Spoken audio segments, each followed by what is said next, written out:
Oscar Rangel, ¿no? Desde el país de Colombia. Tenemos entonces a nuestro hermano que va a estar exponiendo un tema muy interesante. Se titula La Ley de Dios. Así que invito a todos que oremos, bueno, ya oramos, pero oremos también entonces en silencio para que este tema sea de bendición para cada uno de nosotros. Con el hermano Oscar entonces dejamos la palabra. Buenas noches, gusto en saludarles. Dios les bendiga. Agradezco al Señor la oportunidad que me brinda de estar con ustedes en esta noche. Y bueno, el título es un poquito diferente. No es la ley de Dios, sino las leyes divinas. Porque toma otra connotación cuando hablamos de la ley de Dios como tal y una connotación diferente cuando hablamos de las leyes divinas. Entonces, las leyes divinas es el tema de esta noche. Agradezco a los hermanos por la invitación. A Miguel, que fue quien me invitó para compartir con ustedes. No lo he visto, no sé si está esta noche aquí o no, yo espero que sí. Él me invitó y agradezco la invitación. Agradezco a todos los jóvenes que están presentes, los hermanos y hermanas que están aquí con nosotros en esta noche. No es común aquí en Colombia escuchar el show y el sha. Eso es muy especial aquí. Es verdad. El escuchar la Y así como she, como show, sha, eso es especial y diferente. Bueno, es grato compartir con hermanos de otros países, sus diferentes acentos, gustos, hábitos, que nos une el Señor en un solo país, en un solo pueblo. Dios les bendiga. Ánimo y adelante. Entonces vamos a compartir el tema de esta noche, las leyes divinas. Tengo inhabilitada el compartir pantalla. Necesito que por favor me lo habiliten para poder compartir pantalla y que veamos algunas diapositivas que nos ayudan a ilustrar un poquito. Ya está más habilitado, hermano. No, dice que está inhabilitado. No me permite. Ahora sí. Ahora sí. ¿Ya lo observan? ¿Observan pantalla? Sí, se ve. Ya se observa. Bien, bueno. Entonces vamos a compartir el tema de las leyes divinas. El Señor tuvo a bien establecer leyes para todos los ámbitos del universo, desde el funcionamiento del universo hasta el funcionamiento de los átomos. Está regido por leyes. E indudablemente los seres morales que creó en el universo no estamos exentos de ellas, porque el Señor estableció las leyes como un medio de protección, de resguardo, para que se perpetúen las especies en el universo. Sin la existencia de las leyes divinas, el caos dominaría rápidamente y la destrucción de todo sería inmediata. Entonces las leyes son indispensables para que funcionen perfectamente. Son divinas las leyes de la física establecidas por Dios para controlar el funcionamiento de los elementos. Las leyes profundas de la química y la biología tienen su origen en Dios. El ser humano solo ha ido descubriéndolas con el paso del tiempo. Pero hoy vamos a hacer énfasis en las leyes dadas especialmente al pueblo de Israel, que tienen que ver con los principios morales que rigen al ser humano. El término ley en hebreo es Torah, y Torah puede traducirse como ley, como leyes, como enseñanza, como dirección y como instrucción. Y la ley de Dios abarca todo esto. Aunque se le llama ley en singular, es un conjunto de leyes divididas en 10, cada uno de los mandamientos. Pero esas leyes son a su vez enseñanzas, porque el Señor tiene un propósito en cada mandamiento de instruirnos y también de dirigirnos. Por eso Torah tiene la connotación de dirección, para direccionar al ser humano hacia un camino específico, hacia un rumbo adecuado.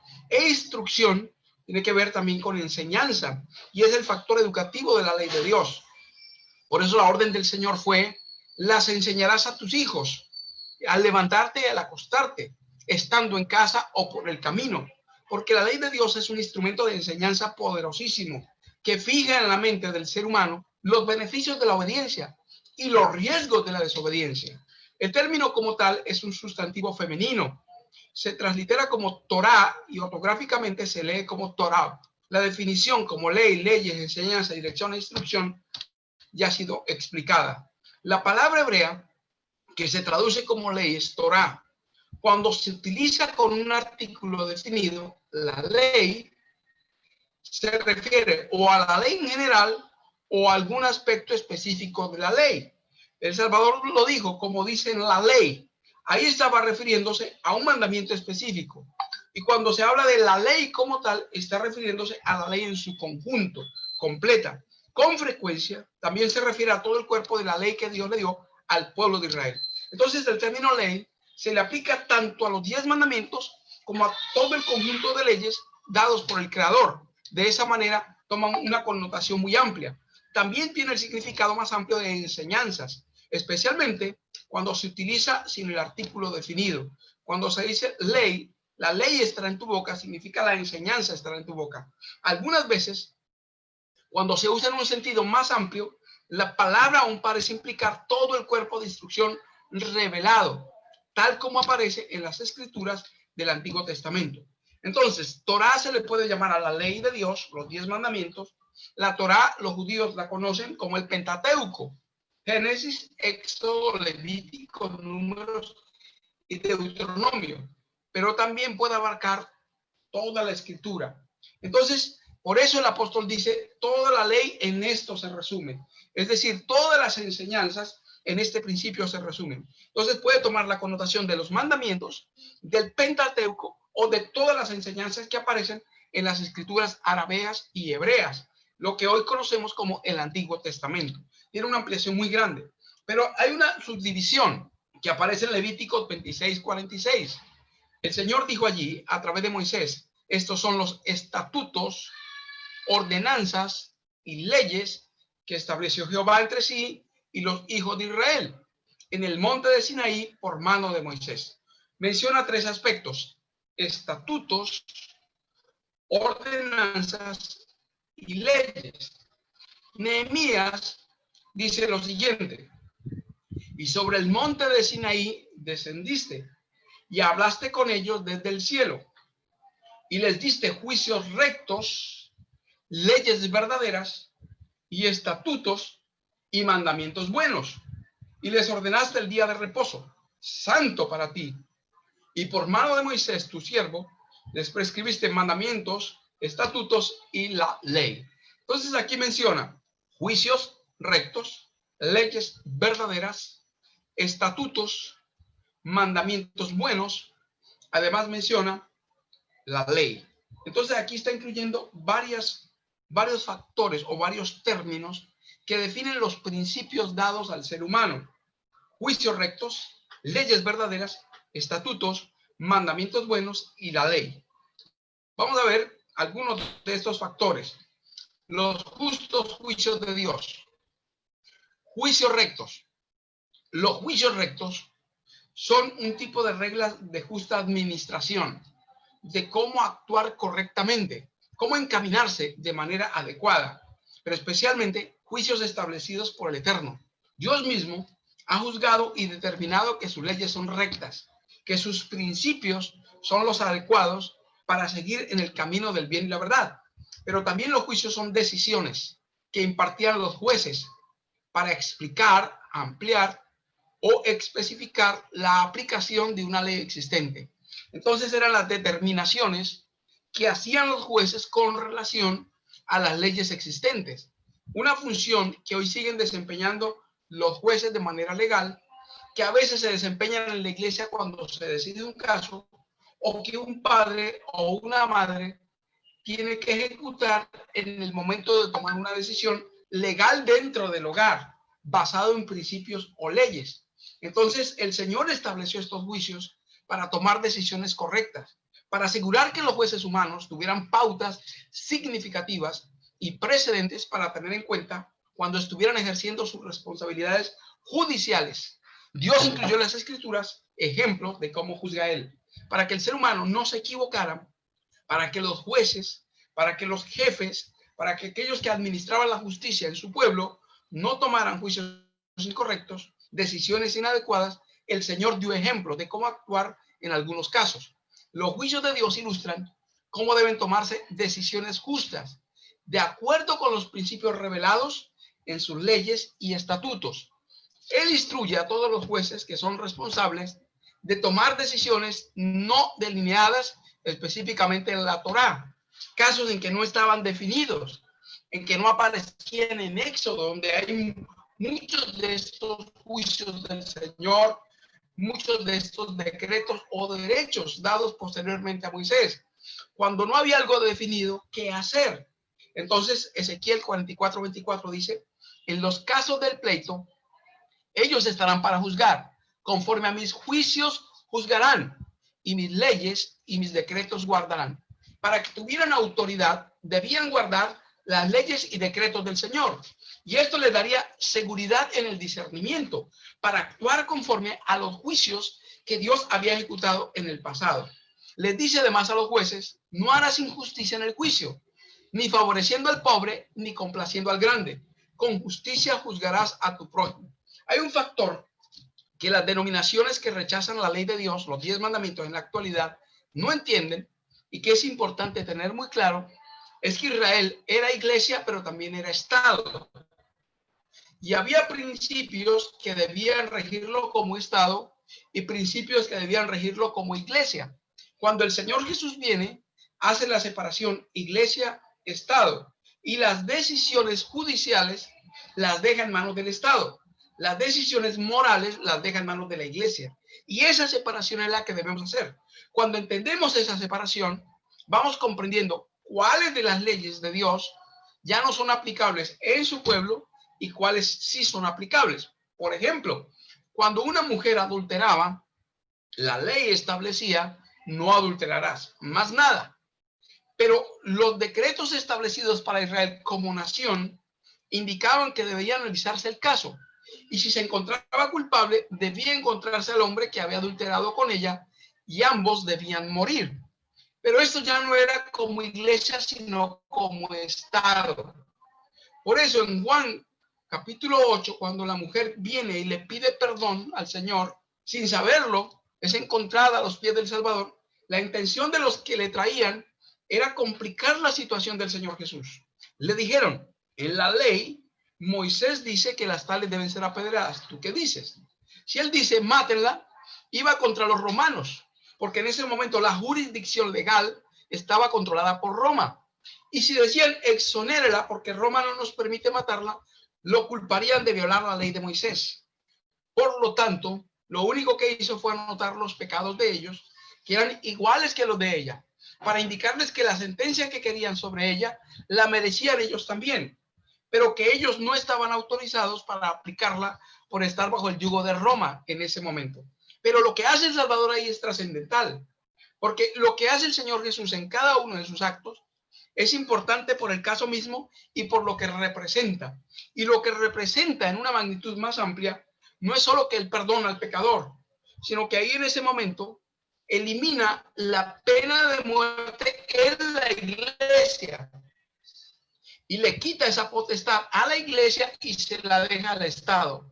Separa la iglesia del Estado. La pena de muerte ya no la puede aplicar la iglesia.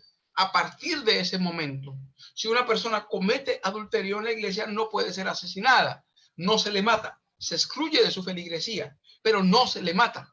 Esta potestad queda en el Estado y el Estado no está aplicando, por lo menos en estos países de Occidente, la pena de muerte para quien viola el séptimo mandamiento. Pero el principio lo estableció allí el Señor Jesús. Separó las decisiones judiciales estatales de Israel como nación de las decisiones morales del pueblo de Dios como iglesia. Y ese es un punto importantísimo. Bien, al tomarse juntos las leyes, los estatutos y los juicios de Dios establecen el fundamento de una sociedad justa y los procedimientos administrativos necesarios para gobernarla. Por eso a Israel se le dio no solo la ley, sino se le dieron los estatutos y los juicios, porque como nación había que controlar la maldad. Por eso el que mataba debía ser muerto. El asesino no podía seguir viviendo. Por eso la hechicera era muerta también. La pena de muerte se aplicaba para impedir que la sociedad como tal se corrompiera. Y como iglesia y Estado, Israel se mantuviera limpio, puro. Todos estos principios tendían a establecer una sociedad justa y a tener procedimientos administrativos correctos para gobernarla adecuadamente. Todos ellos contienen principios que se aplican a todas las personas y son lo suficientemente amplios como para ser adaptados a nuevas situaciones. Y es por eso importante comprender que lo que muchos dicen la oscura edad judía o la oscura dispensación judaica no es oscura. Había luz que refleja el amor divino hacia el ser humano, misericordia hacia el prójimo, hacia los esclavos, hacia los pobres, hacia los necesitados. Más adelante lo veremos. Bien, otro aspecto que está allí es leyes verdaderas. ¿Por qué se le llama verdaderas? Porque tienen un ámbito de validez muy amplio, muy profundo, porque por definición nunca se han producido observaciones repetidas que las contradigan. Eran verdades que no tenían objeción. Y ese es el problema de la sociedad actual. Toda verdad es relativa, la moral es relativa, todo es relativo. Pero los principios bíblicos, por ser una autocracia, una teocracia, perdón, no una autocracia, no un gobierno controlado por un ser humano, sino una teocracia, un gobierno dirigido e inspirado por Dios y leyes originadas divinamente, eran irrefutables, porque estaban, aunque algunas eran severas, el principio revelado por Dios, el principio del bienestar hacia el prójimo, hacia el ser humano, hacia sus criaturas, estaba revelado allí, que encontramos en el libro de Jeremías, porque deseo para nosotros paz, deseo el bien y no el mal, dice el Señor. Entonces, todos los principios eternos enmarcan el bienestar de todo el universo. Y aunque algunas veces son muy severos para los transgresores, o en Israel especialmente eran muy severos, propendían al bienestar de la sociedad en general y eran una manifestación del amor divino. Ahora, allí se menciona en Levíticos y en Nehemías los decretos que tienen que ver con decisiones tomadas por una persona o por un organismo con la autoridad para hacerlo. Y ese es un aspecto importantísimo del valor moral de los principios que nosotros creemos, que hay una autoridad que lo establece. Hoy una persona en la relativa moral o en la moral relativa, en la relatividad moral, dice, bueno, para mí esto es bueno, me parece bien. Una persona puede tomar una cerveza en la mano y decir, mi conciencia no me condena, a mí esto no me parece malo. Él tiene su propia concepción moral, pero no tiene la autoridad para decir que lo que él está hablando es correcto. Y por eso la inspiración en mente, carácter y personalidad llama a esa conciencia mala, porque no se rige por los principios de la palabra de Dios. El relativismo moral es igual en la inspiración a la mala conciencia o a la conciencia mala, porque no está basado en criterios de una autoridad específica, sino en lo que a mí me parece. Cuando nos regimos por los principios del cielo, la conciencia empieza a ser buena, porque lo que determina que es bueno o malo tiene una autoridad, no cualquiera, es la autoridad del universo. Por eso los principios que seguimos son tan sólidos, porque no depende de la relatividad humana, de lo que a mí me parece, sino de lo que Dios estableció. El vino es escarnecedor y la cerveza alborotadora, y cualquiera que por ello errare no es sabio. Entonces, aunque a un ser humano le parece que no es malo tomar una cerveza, Dios dice que es malo, y por lo tanto la moral absoluta del universo, regida por los principios del cielo, establece que es un decreto, porque lo ha dado una autoridad que tiene el poder para indicar que es bueno y que es malo. Ahora vamos a enfatizar los estatutos. La palabra estatuto se refiere a una clase especial de leyes, como la traducción de las palabras hebreas chok o chukak. Esos dos términos hebreos se traducen como estatuto y puede referirse como una ordenanza, como un decreto o como un edicto. Los estatutos bíblicos pueden fijar fechas, tales como las fiestas bíblicas. Entonces, las fiestas se establecieron en fechas por estatuto divino. El Señor estableció como estatuto que la Pascua debía observarse el día 14 del mes de Nisan. Eso es un estatuto. Definir costumbres importantes y aún establecer la forma en que se debe proceder para manejar ciertos asuntos cruciales, procedimientos y actitudes. Como revelan el pensamiento de Dios y sus prioridades, son cruciales y sirven como pautas divinas para un comportamiento justo. Nos indican qué hacer y cómo hacerlo. Ahora, el Señor dio mandamientos buenos, dice allí Nehemías 9:13. ¿Cómo así que mandamientos buenos? ¿Acaso hay mandamientos malos? Sí. El libro de Ezequiel y el libro de Salmos dice, les di mandamientos no buenos. ¿Qué mandamientos no buenos les dio también el Señor? Después del pecado permitió el consumo de carne. Después de la salida de Egipto permitió el divorcio y el recasamiento en ciertas circunstancias en Israel. Entonces, estos eran mandamientos no buenos. ¿Por qué permitió el Señor eso? Por la dureza de corazón, porque ellos no estaban preparados. Después de la esclavitud en Egipto, no estaban preparados para asimilar los principios más elevados. Entonces el Señor los llevó de lo menor a lo mayor. Esto pasó también con el adventismo del séptimo día. Por eso a ellos se les dio permisión de comer carne y permisión de divorcio y recasamiento, porque no tenían la madurez para el crecimiento espiritual, que ahora en una mayor luz el movimiento de reforma sí tiene principios más elevados, cumpliendo Proverbios 4:18. La senda del justo es como la luz de la aurora, que va en aumento hasta que el día es perfecto. Entonces, mandamiento o mandato proviene del hebreo pikudín y significa órdenes, preceptos. Aparece 24 veces en el Antiguo Testamento y se traduce como mandato o como mandamiento.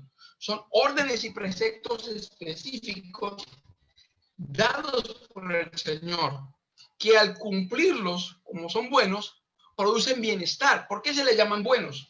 Porque producen bienestar. Cuando usted obedece un mandamiento, el sexto, por ejemplo, no matar, en el principio de la reforma pro salud, en no dañar su cuerpo comiendo cosas perjudiciales, no hacerse daño comiendo frutas y verduras en una misma comida. Esto es bueno porque me beneficia mi salud. Me está librando de 3 cosas, dice el cielo, ¿no? De que se me acidifique el estómago, de que se me intoxique la sangre y me confunda el cerebro. Por eso son mandamientos buenos, porque propenden al bienestar de aquellos que los acatan y los obedecen. Y viendo los 10 mandamientos desde ese punto de vista del amor, de la protección y no de la prohibición, agradecemos a Dios por haberlos dado. Y así como el sacrificio de Cristo en la cruz, los mandamientos también revelan el amor divino, porque han sido dados para protegernos y resguardarnos. Por eso son una barrera protectora para librarnos de muchos peligros y de muchas consecuencias funestas. Bien, allí se mencionan también los preceptos, que son las instrucciones para el conocimiento de una facultad u ordenanza. Es un conjunto de normas jurídicas que se incluyen dentro de los reglamentos y que están subordinados a la ley, están vinculados con la ley de Dios. Allí dice también, les di el día de reposo, y hace una diferencia. Después habla de los 10 mandamientos, les di la ley y la ley. Pero antes de decir la ley, enfatiza uno de los 10 mandamientos de esa ley, haciendo que se remonte la mente del ser humano y del pueblo de Dios en ese momento hacia el mandamiento dado en el Sinaí y más allá hacia el mandamiento dado en el Edén. El principio del sábado fue dado en el Edén, recordado en el Sinaí, pero nosotros como pueblo remanente no observamos el sábado ni siquiera por el Sinaí y ni siquiera por el Edén, sino por el santuario celestial. Cuando los pioneros vieron el lugar santísimo abierto en el cielo, vieron que el arca estaba dentro del lugar santísimo y dentro del arca los 10 mandamientos y dentro de los 10 mandamientos el santo sábado. Entonces la luz que brilla del lugar santísimo fue la que reveló para el tiempo del fin que el mandamiento dado en el Edén y recordado en el Sinaí está vigente en el tiempo del fin y como dice Isaías 66, 22 y 23, estará vigente por la gloriosa eternidad. Entonces de esa manera, por eso Nehemías hace énfasis y les di la ley. Y allí la ley está haciendo referencia a los 10 mandamientos, del cual se hizo énfasis anteriormente con relación al sábado. Entonces Nehemías hace aquí un compendio de los principios divinos, pero hay un aspecto que no ha sido mencionado y son los derechos. Los derechos fueron dados a Moisés junto con los 10 mandamientos. La inspiración dice, para que las obligaciones del decálogo pudieran ser mejor comprendidas y ejecutadas, se añadieron otros preceptos que ilustraban y aplicaban los principios de los 10 mandamientos. Estas leyes se llamaron derechos. Entonces, es importante que tengamos claro qué son los derechos. ¿Qué son los derechos? Los preceptos que ilustraban y aplicaban los principios de los 10 mandamientos en la vida práctica, en los negocios, en el trato entre las personas, en el trato con relación a los extranjeros en muchos aspectos, porque fueron trazados con infinita sabiduría y equidad, y porque los magistrados habían de juzgar según ellas. Entonces eran derechos porque eran dados por la sabiduría divina, y porque en ellos se iban a basar para juzgar al pueblo. A diferencia de los 10 mandamientos, estos derechos fueron dados en privado a Moisés, quien había de comunicarlos al pueblo. Allí se incluían los derechos con relación a los siervos, con relación al trato de las viudas y los huérfanos.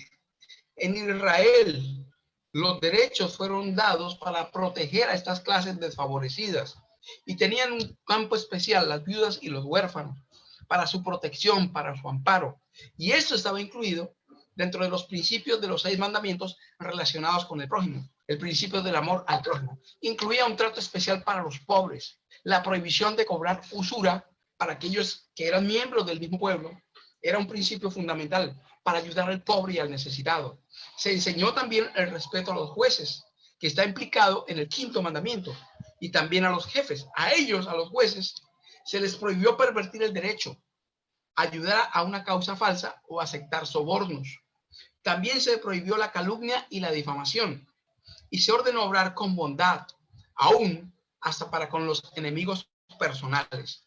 Estos derechos debían ser escritos por Moisés, y junto con los 10 mandamientos, para cuya explicación fueron dados, debían ser cuidadosamente atesorados como fundamento de la ley nacional y como condición del cumplimiento de las promesas de Dios a Israel.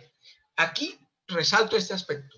Debían ser escritos por Moisés y junto con los 10 mandamientos, para cuya explicación fueron dados, debían ser cuidadosamente atesorados como fundamento de la ley nacional. O sea que la ley de Dios fue dada para el mundo, los 10 mandamientos, pero los derechos fueron dados especialmente a Israel como ley nacional, porque además de iglesia era nación y era una condición del cumplimiento de las promesas del Dios eterno a Israel. Si se cumplían las leyes de los 10 mandamientos, los derechos se cumplirían.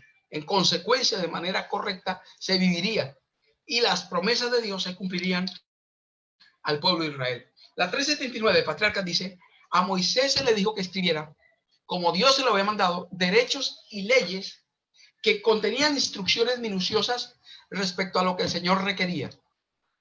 Estas instrucciones relativas a los deberes del pueblo para con Dios, a los deberes de unos para con otros y para con los extranjeros, no eran otra cosa que los principios de los 10 mandamientos ampliados y dados de una manera específica en forma tal que ninguno pudiera errar. Tenían por objeto resguardar la santidad de los 10 mandamientos grabados en las tablas de piedra. Entonces, al descender del monte, Moisés contó al pueblo todas las palabras de Jehová y todos los derechos. Y todo el pueblo respondió a una voz y dijeron: ejecutaremos todas las palabras que Jehová ha dicho. Esta promesa, junto con las palabras del Señor, que ellos se comprometían a obedecer, fueron escritas por Moisés en un libro. Y esto entonces está registrado en las Sagradas Escrituras en el libro de Éxodo capítulo 24. Moisés solo se acercará a Jehová y ellos no se acerquen, ni suba el pueblo con él. Moisés vino y contó al pueblo todas las palabras de Jehová y todas las leyes. Y todo el pueblo respondió a una voz y dijo: haremos todas las palabras que Jehová ha dicho. Y Moisés escribió todas las palabras de Jehová. Y levantándose de mañana, edificó un altar al pie del monte y 12 columnas según las 12 tribus de Israel. Y envió jóvenes de los hijos de Israel, los cuales ofrecieron holocaustos y becerros como sacrificios de paz a Jehová. Y Moisés tomó la mitad de la sangre y la puso en tazones y esparció la otra mitad de la sangre sobre el altar.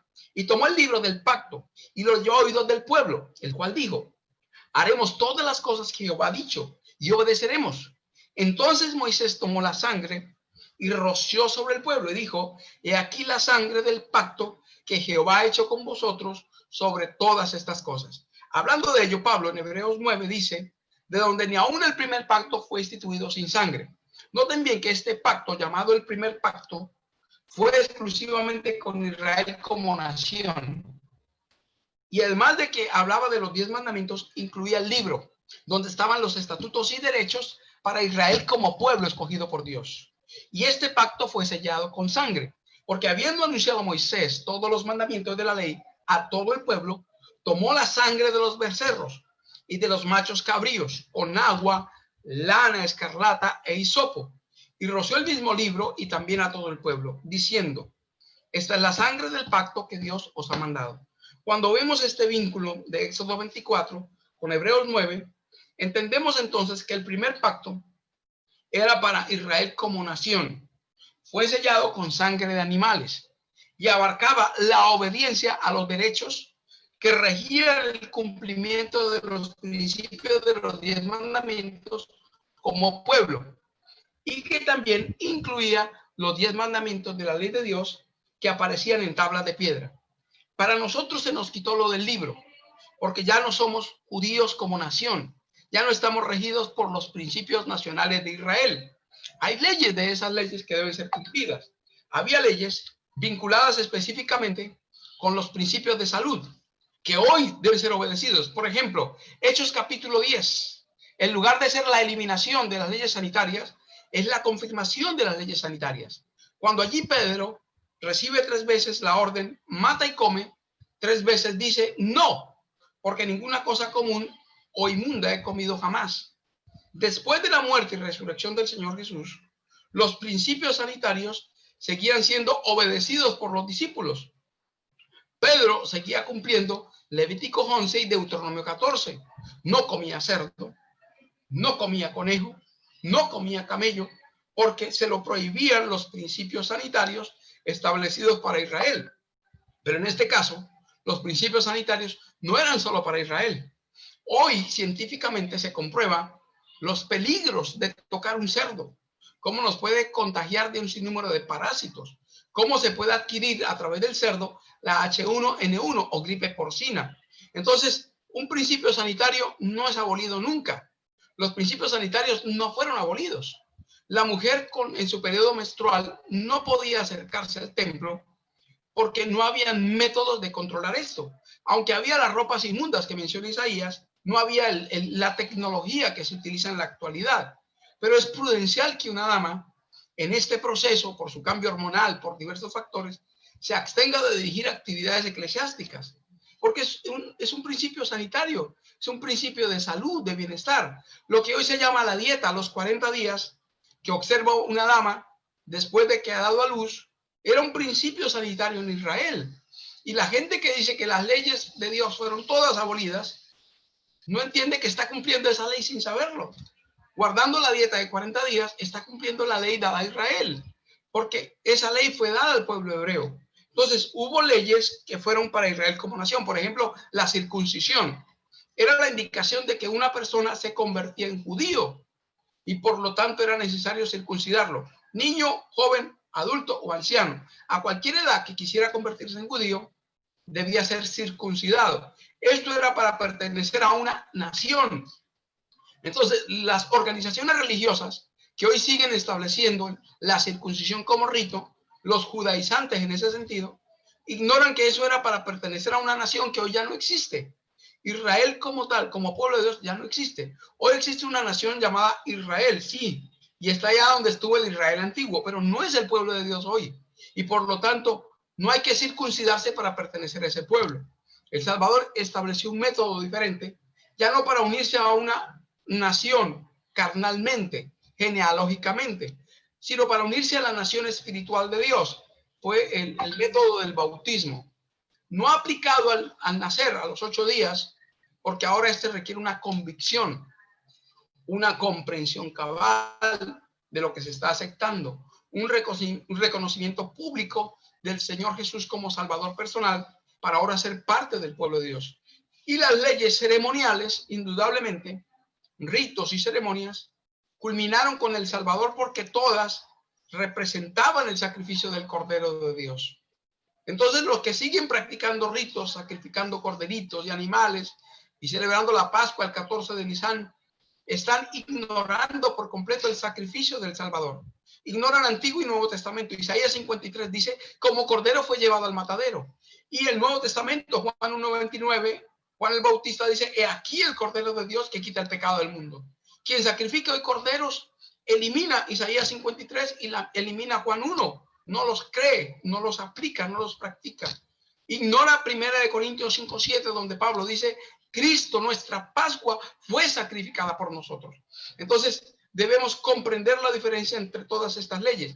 Y cuando en el año 70 el santuario terrenal es aniquilado y devastado por Roma, bajo el ataque de Tito, indudablemente ratificó lo que ya había ocurrido en la cruz del Calvario el año 31, eliminando los ritos y sacrificios terrenales, porque el sacrificio que simbolizaban los ritos del santuario se habían cumplido en el Cordero de Dios que quita el pecado del mundo.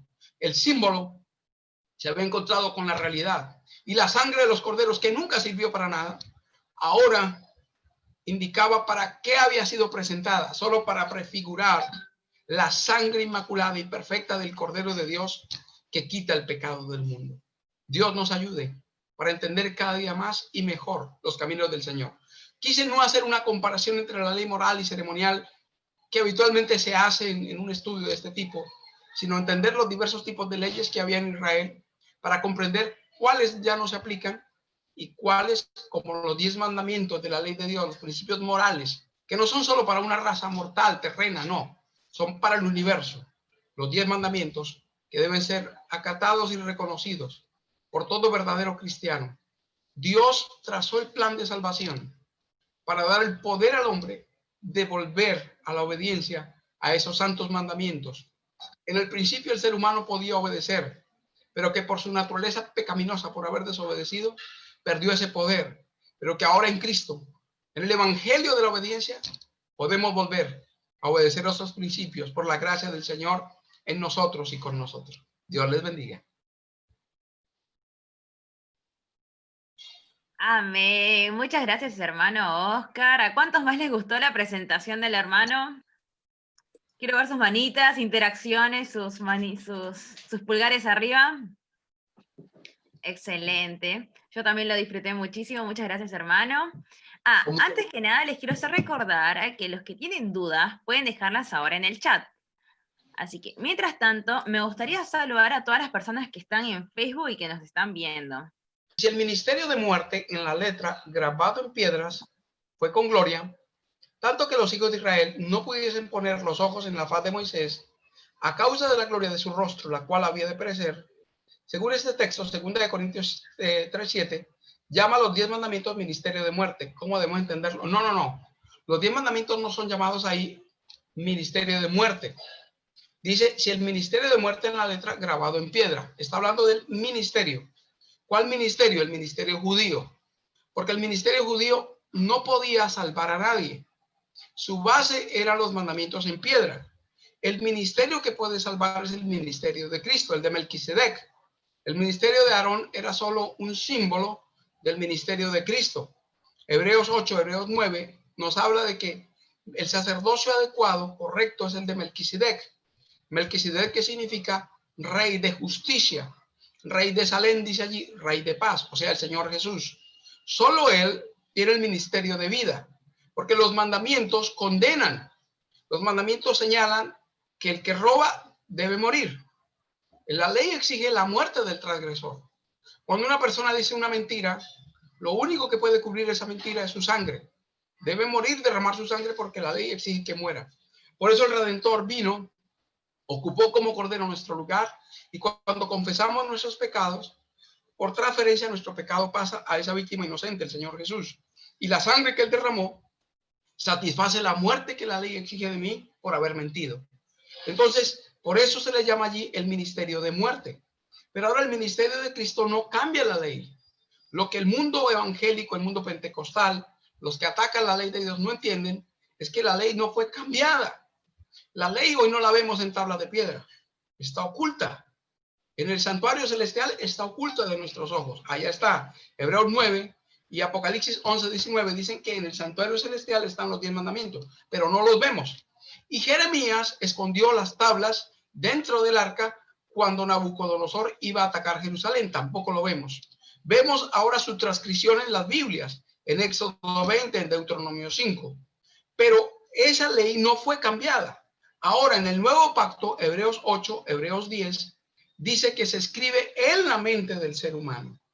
Porque ahora el Espíritu Santo tiene la capacidad de grabar esos mandamientos en la mente del ser humano. Y ahora la ley que estaba fuera de mí, que yo no podía cumplir por ser carnal, Romanos 8, ahora siendo espiritual, ando conforme al Espíritu. Y el Espíritu que imprime la ley de la libertad, como dice Santiago capítulo 2. Porque solo los libres, liberados por Jesús, Juan 8:32, Juan 8:36, únicamente los libres podemos obedecer la ley de Dios. Mientras un ser humano es esclavo, no puede obedecer la ley de Dios. Mientras esté bajo la ley, no puede obedecerla. Pero bajo la gracia, somos liberados en Cristo. Y ahora libres, bajo la gracia, podemos observar los mandamientos de Dios. Y el ministerio que era para los judíos de muerte, ahora para nosotros es de vida. Porque la ley de Dios que me condenaba por ser transgresor, pero que no proveía remedio para mis pecados, ahora me lleva a Jesús, el Cordero de Dios que quita el pecado del mundo. Jesús me limpia y el Espíritu Santo me imparte el poder para obedecer esa ley que para mí, siendo carnal, era imposible, pero que ahora siendo espiritual, con una nueva naturaleza, puedo obedecer. El Espíritu Santo ahora imprime en la conciencia estos mandamientos. Entonces, la ley nunca fue cambiada. El ministerio fue el que fue cambiado. El ministerio ya no son los de Aarón, ya no son de la tribu de Leví, sino ahora es uno de la tribu de Judá, Jesús el Salvador, el sacerdote eterno. La ley sigue siendo la misma. Ahora el lugar donde está escrito es lo que cambia. Ya no está escrito en tablas de piedra, sino que está escrito en la mente. Allí habla de mente y corazón, es decir, está escrito en la conciencia del ser humano. Y ahora allí escrito en la conciencia rige la vida. Porque lo que en la abundancia del corazón habla la boca, manifiesta la vida, dijo el Salvador. Entonces, si la ley está en la mente, se revelarán las palabras y en las acciones. Y ahora el ministerio que fue para ellos de muerte es para mí de vida eterna. Que la ley está caducada por ese texto. El texto no está hablando de que la ley está caducada. Ese texto nunca se refiere a la caducidad de la ley. Ese texto se está refiriendo al tema que el apóstol Pablo toca en cartas a los romanos, en Efesios y en las demás cartas, de que por las obras nadie se salva. Entonces las obras de bienestar no salvan a nadie. El ayudar a un pobre, un necesitado, o el obedecer un mandamiento, el ser humano no puede pagar con nada, no puede pagar con obediencia a su crimen. Su crimen lo puede pagar solo con sangre, o sea, para que se justifique delante de Dios tiene que morirse. Pero como eso no satisface, entonces hay una sangre que sí satisface, la sangre del Cordero. Entonces ese texto no se está refiriendo a la caducidad de la ley. La persona está equivocada cuando dice, mire, la ley está abolida. No, ahí no está diciéndome que la ley está abolida. Ahí me está diciendo que por las obras de la ley nadie se salva. Es decir, Efesios 2:8 es que nadie se salva por obras. Nosotros no guardamos el sábado para ser salvos. Nosotros no dejamos de matar para ser salvos, sino que aceptamos al Señor Jesús como Salvador para poder ser salvos. Y el aceptar al Señor Jesús como Salvador producirá frutos de justicia. Romanos 3:31, el mismo Romanos en el capítulo 3, el verso 31 dice, ¿eliminamos la ley por la fe? No, afirmamos, confirmamos la ley. Entonces el apóstol Pablo no se contradice, está hablando de temas diferentes. Allí está hablando de que ningún hombre, ningún ser humano se justifica por obras, ni siquiera por las obras de la ley. La justificación es por gracia, por la gracia, el sacrificio del Señor Jesús. Cuando uno entiende bien el santuario, comprende entonces la ley también, porque la ley lo que hace es señalar el pecado, pero en el santuario se me enseña que el que quita el pecado es el Cordero, porque es la única forma en que mis pecados pueden ser quitados de mí y transferidos a otro, y se transfieren de mí por la confesión y van sobre el Cordero, y él derramó ya la sangre que yo debía derramar. Entonces, por las obras de la ley nadie se justifica ante Dios. Por las obras de la ley nadie se salva. Las obras de la ley son el resultado de aceptar a Jesús como Salvador. Porque el Señor Jesús vino para perdonar nuestros pecados pasados, limpiarnos de nuestros pecados pasados, pero también para darnos poder para obedecer en el presente y en el futuro la ley de Dios. Y es ahí donde están supremamente equivocados. Al creer que la ley de Dios queda eliminada por el sacrificio de Cristo. No, el sacrificio de Cristo, en lugar de abolir la ley de Dios, demuestra la inmutabilidad de la ley de Dios. porque aún el Hijo de Dios tuvo que morir para satisfacer lo que requiere la ley. Entonces, en lugar de indicarme el Calvario, que la ley fue abolida, me demuestra que la ley fue confirmada en la cruz del Calvario. Por eso en Mateo 5, 17 al 19, el Salvador dijo, ni siquiera piensen que vine a abolir la ley o los profetas. Yo no vine para abolir, sino para cumplir. Porque de cierto os digo que hasta que perezcan el cielo y la tierra, ni una jota, ni una tilde perecerá de la ley. Ellos entienden ese texto como que ya pasó el cielo y la tierra, porque dicen que no solo pereció una jota y una tilde, sino todo un mandamiento el sábado. Entonces ahí están entendiendo de manera muy absurda. Es una teología bien diabólica, porque el enemigo les ha hecho creer que el hecho que ratifica la ley de Dios, que es la muerte de Cristo, fue dado para abolirla. Pero es la teología satánica que realmente están presentando estas personas. Pero ahí tenemos algunos textos, como he mencionado, que nos confirman que la ley de Dios perdurará para siempre. El Salmo 111, versos 8 y 9, dice que sus mandamientos son eternos, establecidos eternamente y para siempre. Eso demuestra la inmutabilidad de la ley de Dios. No hay nada que pueda abolir los mandamientos de Dios, perdurarán para siempre. Amén. Bien, vamos a continuar con las preguntas que tenemos. Voy a pedir que compartamos la pantalla de nuestra hermana Edith, por favor. Llegó Roselín, bienvenida. Feliz Santo Sábado, hermano.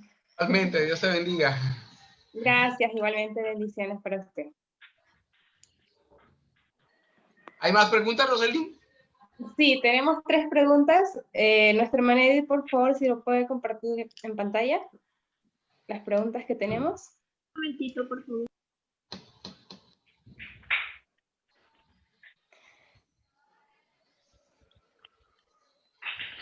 Ya, la primera pregunta que nos dice de la siguiente manera: ¿a qué ley se refiere el apóstol Pablo en la epístola a los Gálatas cuando escribe en el capítulo 3 que la ley es un ayo para llevarnos a Cristo? Y en el capítulo 4 dice que Agar representa el pacto del monte Sinaí. Lo primero que hay que entender es que es un ayo. Películas. Y un ayo es un maestro. No, Cristiano. ¿Alguien tiene el micrófono prendido? Por favor, inhabiliten ese micrófono. Hay que silenciarlo. Qué bonita. Ya. Pero de los conquistadores.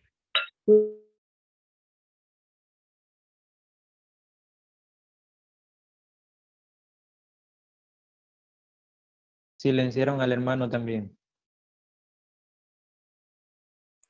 Vamos, hermano, el hermano Oscar. Me silenciaron a mí.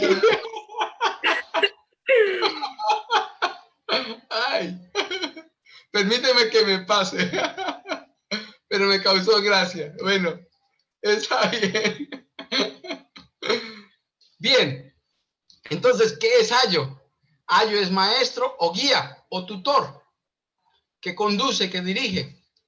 Entonces, las dos leyes son el ayo.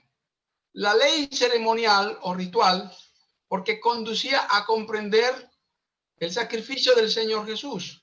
El altar del sacrificio representaba la cruz del Calvario. El animalito era muerto y sacrificado a las 9 de la mañana. Y otro animalito, otro cordero, era sacrificado a las 3 de la tarde. Por eso el Cordero de Dios fue crucificado a las 9 de la mañana y muere a las 3 de la tarde, abarcando los dos horarios del sacrificio, cumpliendo el simbolismo del santuario. 6 horas en la cruz, también representando 1 hora por cada 1000 años, abarcando los 6000 años dados a la humanidad de tiempo de oportunidad. Entonces, ese simbolismo se cumplió ahí. Entonces, la ley ceremonial fue un ayo para conducirnos a Cristo. La ley moral de los 10 mandamientos también, porque me muestra mi necesidad de un Salvador. No sé cómo estas personas hablan de un Salvador sin enseñar que la ley de Dios los condena. Entonces, ¿cómo pueden salvarlos? ¿De qué se va a salvar la persona? ¿Salvar, pero de qué? Ellos hablan del Salvador, pero ¿de qué los va a salvar el Señor?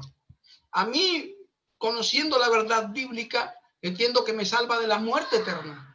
¿Y por qué entiendo que me salva de la muerte eterna? porque la paga del pecado es la muerte. ¿Y qué es pecado? La violación a la ley de Dios. Entonces la ley de Dios me muestra que soy un pecador que merece la muerte eterna. Y por lo tanto me dice, tú necesitas un Salvador. Y me conduce a Cristo como ayo, me guía al Salvador. Me lleva a Jesús para encontrar en Jesús el perdón, la paz y la salvación. Entonces por eso la ley moral y la ley ceremonial, ambos son el ayo que conducen a Cristo el Salvador.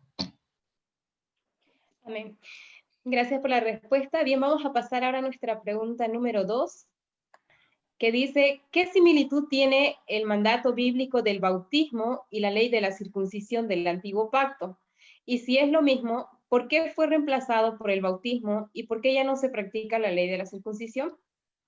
Eso lo expliqué en el tema. En el tema le expliqué que la circuncisión era el ingreso a una nación. Para ser judío, para ser parte de Israel terrenal, temporal, había que circuncidarse. Era símbolo de aceptación de una nación. Pero aquí, el rito del bautismo, la ceremonia sagrada del bautismo, es símbolo de aceptación del Salvador y de ingreso al pueblo de Dios. Entonces, tienen ciertas diferencias. Hay similitudes en que el apóstol Pablo lo compara. Pero la circuncisión estaba establecida como rito a los 8 días. El niño no tenía conciencia de que estaba siendo sometido a un rito que lo hacía parte de una religión. Pero nosotros sí debemos estar conscientes para el bautismo. Por eso nosotros no aceptamos el bautismo de niños. Porque para que una persona sea bautizada, esto es sepultada, porque la palabra bautismo viene de la palabra griega baptismo. Y bautismo significa sepultar o enterrar. Cuando vamos a un bautismo, vamos a un sepelio.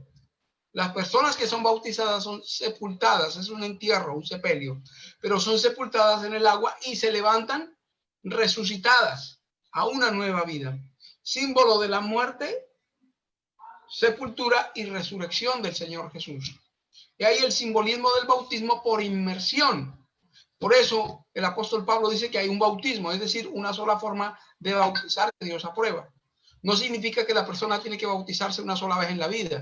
Hay personas dentro de la iglesia evangélica, dentro de la iglesia adventista, aún he encontrado personas dentro de nuestra iglesia que no aceptan el rebautismo porque ahí dice un bautismo, pero no está refiriéndose a que bautizarse una sola vez, sino que dice un bautismo, es decir, una sola forma de bautizar, y es por inmersión porque cumple el simbolismo. La persona murió al pecado cuando acepta al Señor de corazón, nace, ahora es sepultada, como Jesús estuvo en la tumba, y es resucitado, levantado a nueva vida como el Señor Jesús fue resucitado al tercer día. Entonces, por eso el bautismo tiene que ser en personas conscientes, que acepten el evangelio, que experimenten la muerte del pecado, que sean sepultadas muertas y que sean resucitadas a nueva vida. Y ahí, por eso, en Romanos 6, el comentario, la sierva del Señor dice que es la causa de los problemas en las iglesias hoy. Las personas son sepultadas vivas, no han muerto al mundo ni al pecado. Y por eso coloca un principio que puede demostrar, aunque no sabemos quién ha nacido de nuevo y quién no, hay una evidencia que puede demostrar ese cambio, que puede evidenciar esa transformación, y es la indumentaria. Entonces, si una hermanita no ha podido cambiar su indumentaria, no se le bautice, porque está viva, no ha muerto. Solo cuando el Señor toque su corazón, ella permita que el Señor toque su corazón y muera el mundo y su indumentaria cambie, como evidencia de que ha habido una transformación dentro de ella, lo evidencia con su indumentaria transformada, ahora sí muerta, sea sepultada. Pero mientras esté viva, no quiera cambiar, no, que me bauticen así, no ha muerto. Y sería un crimen sepultar a una persona viva. Entonces, por eso debe sepultarse solo a quien está muerto, quien haya muerto al mundo, al pecado, para que ahora sí resucite a una nueva vida. Por eso el simbolismo del bautismo es muy profundo y muy importante para que el pueblo del Señor lo aplique adecuadamente conforme está revelado en la muerte, sepultura y resurrección del Señor Jesús. Ya. Vamos a, en el chat también tenemos otras preguntas y voy a hacer las preguntas que hay aquí en el chat. Dice, la pregunta es, ¿qué significa no estamos bajo la ley, sino bajo la gracia? Y por las obras de la ley nadie se salva. Lo de las obras de la ley nadie se salva ya fue explicado. Ahora, ¿Bajo la ley o bajo la gracia? Y ese es el punto. Está bajo la ley quien viola el sábado. Está bajo la ley quien mata. Está bajo la ley quien roba. Está bajo la ley quien miente, quien adultera. Está condenado por la ley. Eso significa estar bajo la ley. Un hombre que va por la calle esposado porque atracó, porque mató, está bajo la ley. Pero nosotros que estamos libres, estamos bajo la gracia. Estar bajo la gracia es estar en libertad, porque la gracia es la que libera. Entonces, cuando la persona está en obediencia al sábado, no está bajo la ley. El dominical dice que estamos bajo la ley porque guardamos el sábado. No, el que está bajo la ley es él. Porque la ley que establece observar el sábado como día de descanso, lo condena porque él no le está observando. Entonces, en Romanos 6, ese capítulo que habla bajo la ley o bajo la gracia, dice, ¿pecaremos porque estamos bajo la gracia y no bajo la ley? No, en ninguna manera. Entonces, el apóstol Pablo aclara que el que peca está bajo la ley. El que ha sido eximido del pecado por la gracia de Cristo, el que ha sido liberado del pecado por el sacrificio redentor del Salvador y por la obra del Espíritu Santo en su corazón, ahora está bajo la gracia. Y la evidencia de estar bajo la gracia, en Romanos 1:4 dice, es vivir de acuerdo al evangelio de la obediencia. La obediencia es la evidencia de que una persona está bajo la gracia. La desobediencia es la evidencia de que una persona está bajo la ley. Gracias. Tenemos otra pregunta aquí que dice, ¿cómo puedo hacer un ejemplo de la gracia o cómo puedo explicarles a otras personas de qué es la gracia y que esa gracia no les permite pecar, que no les permite pecar? Dice, sí, eso. ¿Cómo puedo hacer un ejemplo de la gracia o cómo puedo explicarles a otras personas de qué es la gracia? Dice. Bien, ya coloqué el ejemplo de la persona que va esposado por la calle. Ese está bajo la ley. Porque el peso de la ley está cayendo sobre él. Es por eso, porque le cae sobre sí el peso de la ley, está condenado por la ley y por eso está bajo la ley. El que está bajo la gracia está en armonía con la ley. Y la clave es Romanos capítulo 8. Romanos capítulo 8 aclara que la gracia nos libera de la desobediencia y nos lleva a la obediencia. La persona que está bajo la gracia es la que no anda conforme a la carne, sino conforme al Espíritu. Y ahora la ley que era imposible por la carne de pecado de obedecer, ahora la obedezco por la gracia. Y eso es lo que dice Romanos capítulo 8, que antes estábamos muertos, pero ahora la gracia de Cristo me ha liberado. Y ahora liberado por la gracia de Cristo, vivo en la libertad de la obediencia. No para aquellos que andan conforme a la carne, porque les es imposible obedecer la ley de Dios porque no pueden, sino para quien anda conforme al Espíritu. Romanos 8, del 1 al 12. Entonces allí el verso 14 dice que el Espíritu de Dios que nos ha liberado nos lleva a clamar Abba, Padre, Padre, Padre, a alabar al Señor por habernos liberado. Entonces la divinidad interviene en esa obra maravillosa. El Espíritu Santo, una persona de la divinidad, nos lleva a decir Padre, Padre, las otras dos personas. Entonces a alabar al Padre, al Hijo y al Espíritu Santo que inspira esa alabanza, porque hemos sido liberados. Y lo que era imposible por la carne, por la tendencia pecaminosa que adquirimos por la caída de Adán, ahora es posible por el sacrificio de Cristo, el segundo Adán, que no solo nos perdona el pecado, sino que nos capacita para vivir una vida de obediencia. Por eso Romanos 8 es muy poco leído por estas iglesias que atacan la ley de Dios, porque Romanos 8 muestra que la persona nacida en Cristo ahora está conforme a la gracia y la evidencia de ello es la obediencia a la ley de Dios. Entonces, por eso, 1 Juan 2:4 señala claramente que el que dice yo le conozco y no guarda sus mandamientos, el tal es un mentiroso y la verdad no está en él. Ese texto es categórico. El que conoce al Señor lo evidencia guardando sus mandamientos. Pero el que dice yo le conozco y no guarda sus mandamientos es mentiroso, dice allí 1 Juan 2:4, y la verdad no está en él. Nuestro hermano Enrique Medina tiene una pregunta. Pedimos por favor que le puedan encender el micrófono para que él pueda hacer su pregunta. Él es nuestro hermano de Chile.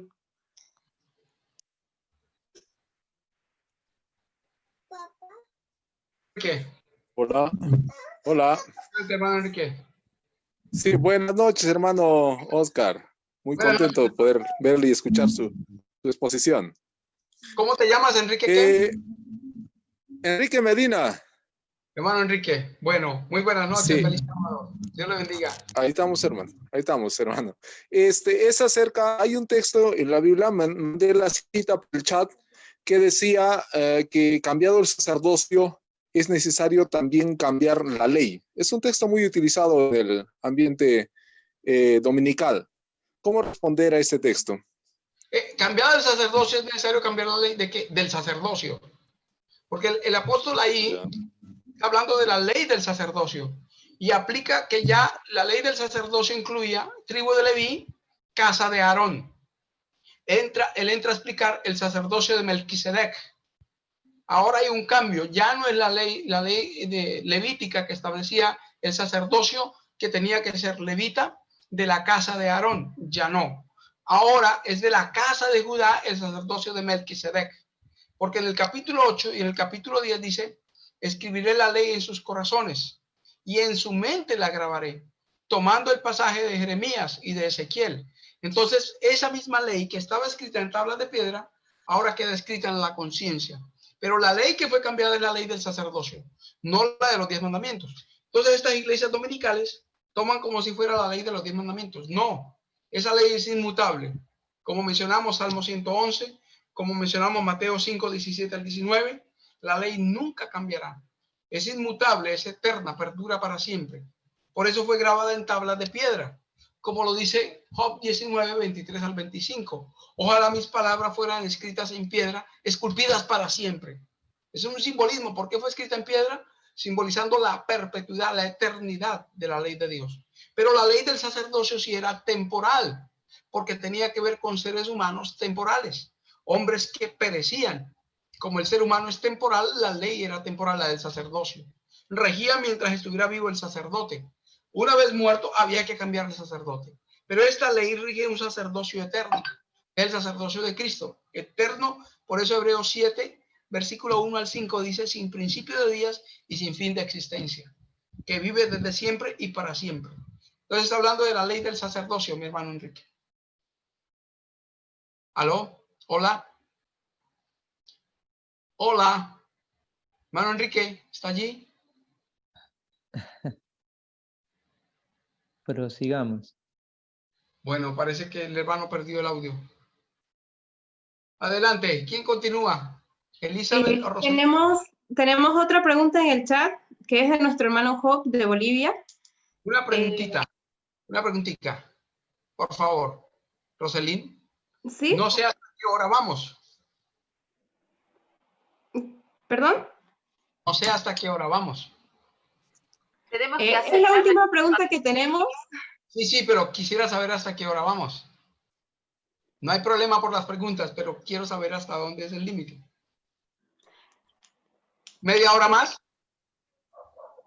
Sí. Sí. Hermana Paola. Vamos a dar unos 5 minutitos más, ¿les parece? Bueno, 5, está bien. 5 minutos de gracia. 5. Gracias. Bueno. Ya. Vamos a pedir a nuestro hermano Job que haga su pregunta, por favor. ¿El hermano qué? Job Vargas, de Bolivia. Adelante, hermano.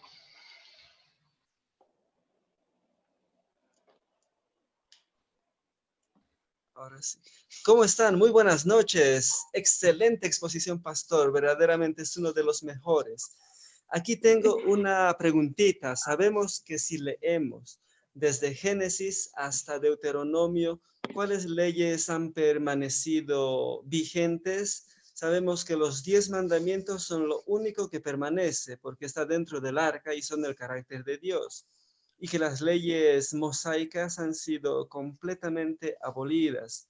Sin embargo, la única ley que permanece hasta nuestros días, aparentemente es la ley de no vestirá el hombre ropa de mujer, ni la mujer vestirá ropa de hombre, lo cual es muy correcto y apoyamos todos nosotros.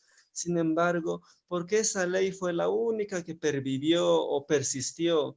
Porque usted mencionó que las leyes sanitarias sí permanecen como de los animales puros e impuros, y eso es correcto, pero la ley del talión, ojo por ojo, diente por diente, fiestas anuales, sacrificios, esclavos, etcétera, todo eso se ha abolido. Prácticamente todas las leyes mosaicas se han abolido, excepto la de no vestir el hombre ropa de mujer y viceversa. Y tengo esa duda, y por qué esa ley permaneció. Evidentemente, no estoy diciendo que estoy en contra.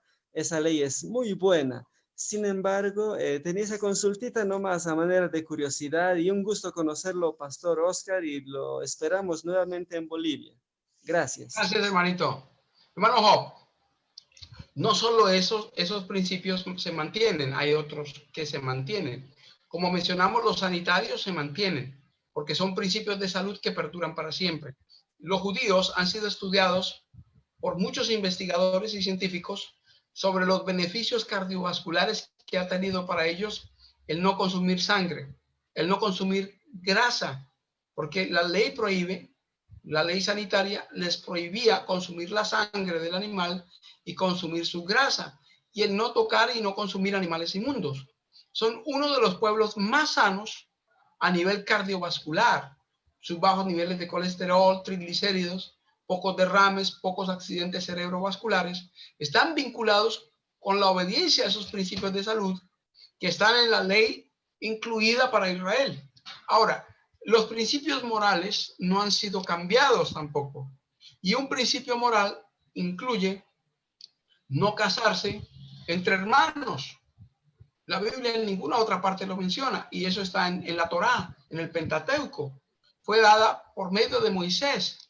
La prohibición del matrimonio entre hermanos, la prohibición del matrimonio entre tía y sobrino o viceversa. Eso está prohibido, es ahí, y eso perdura, porque es un principio moral, es la extensión del séptimo mandamiento. El principio de la indumentaria es también extensión del séptimo mandamiento. Como vimos en Patriarcas y Profetas 3:19, 3:20 y 3:79, los derechos dados a Israel eran una ampliación de los 10 mandamientos. Y por lo tanto no han sido abolidos. Perduran esos principios que abarcan resguardo de parte de Dios en la amplitud de los mandamientos. Los que eran ritos y ceremonias tenían que establecer fiestas y ceremonias rituales o sacrificios, eran todos símbolos del Señor Jesús y se cumplieron en el ministerio de Cristo. La Pascua en su muerte, la gavilla en su resurrección, el Pentecostés en el momento en que fue ungido como rey y sacerdote en el cielo, y el derramamiento del Espíritu Santo en la tierra. La fiesta del Yom Kippur, el día de la expiación, el 22 de octubre de 1844. Entonces, los que eran símbolos del Señor Jesús se han cumplido en el Señor Jesucristo como víctima, como cordero o como sacerdote en su ministerio terrenal y en su ministerio celestial. Pero aquellos que abarcan principios morales siguen rigiendo para hoy, porque tiene que ver con el resguardo de Dios, la ampliación de los 10 mandamientos. Por eso el principio de la indumentaria se mantiene. No es el único. Hay otros más que se mantienen. Lo que sí cambió fue el sacerdocio levítico, porque los principios del sacerdocio levítico culminaron cuando el sacerdocio levítico termina. Por eso ahora en el Nuevo Testamento entran otros principios a regir para la selección del ministerio. Por ejemplo, se establecía que tanto el varón como la mujer en el sacerdocio debían ser vírgenes los dos.